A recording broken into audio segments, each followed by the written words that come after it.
Hi everyone, we're going to evaluate the integral analytically, and that means we're using tabular integration, and our definite integral is from 0 to pi divided by 2 of x squared sine of 2x dx.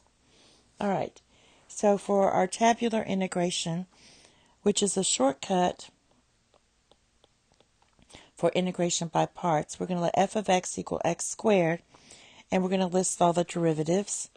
And our g of x equals sine of 2x, and we're going to list all the integrals. So we have f of x and g of x. All right, so list all the derivatives. So you write down your x squared. Derivative of x squared is 2x. Derivative of 2x is 2, and then we have 0. For our integrals, we're going to get, just copy down your sine of 2x. And then the antiderivative is negative 1/2 cosine of 2x. And you just keep listing the integrals.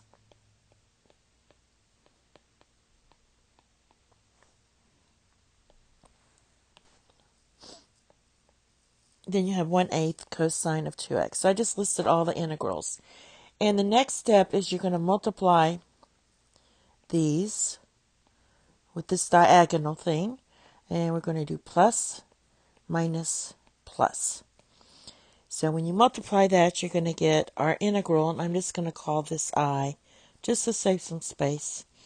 So our integral is going to equal negative 1/2 x squared cosine of 2x.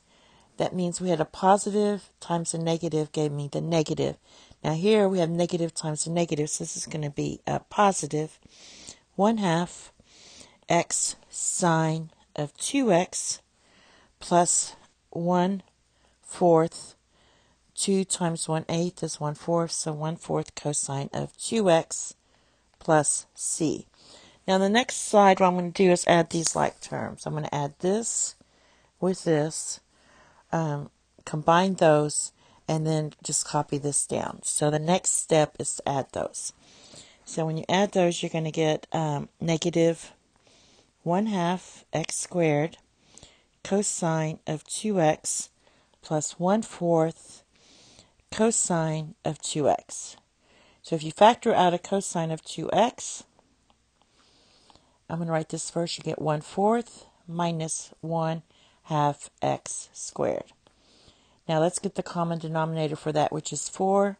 So I'm going to have 1, and we want a 4 in the denominator. So it's going to be 1 minus 2x squared cosine of 2x.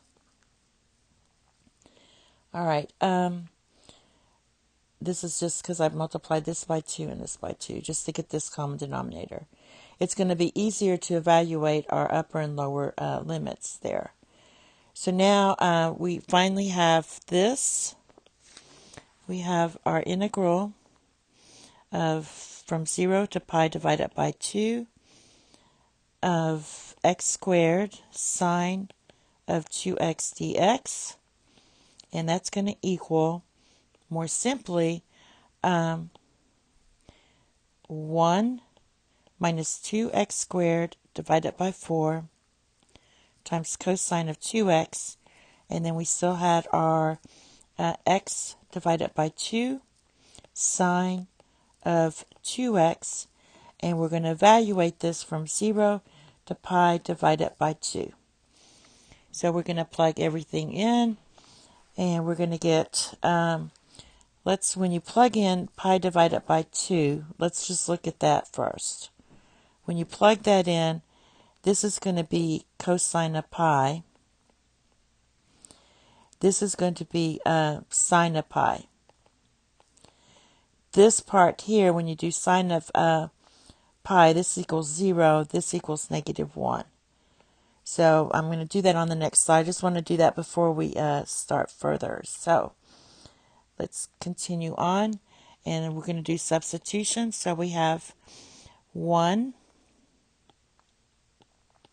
minus 2 times pi divided by 2 squared divided by 4.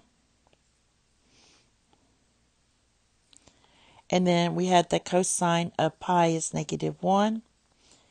Then we had the plus 0. Now we're doing the 0 part, and that's going to give me minus 1/4. And cosine of 0 is 1.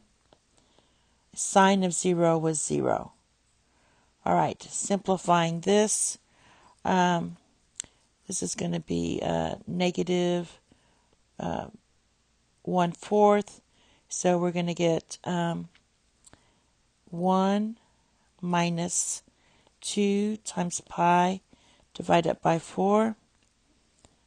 Because I squared, this is pi squared, all divided by 4. And then we have a negative here, minus 1/4. All right, so this part here, you get a common denominator 4, 4. This is going to give you pi squared divided by 8.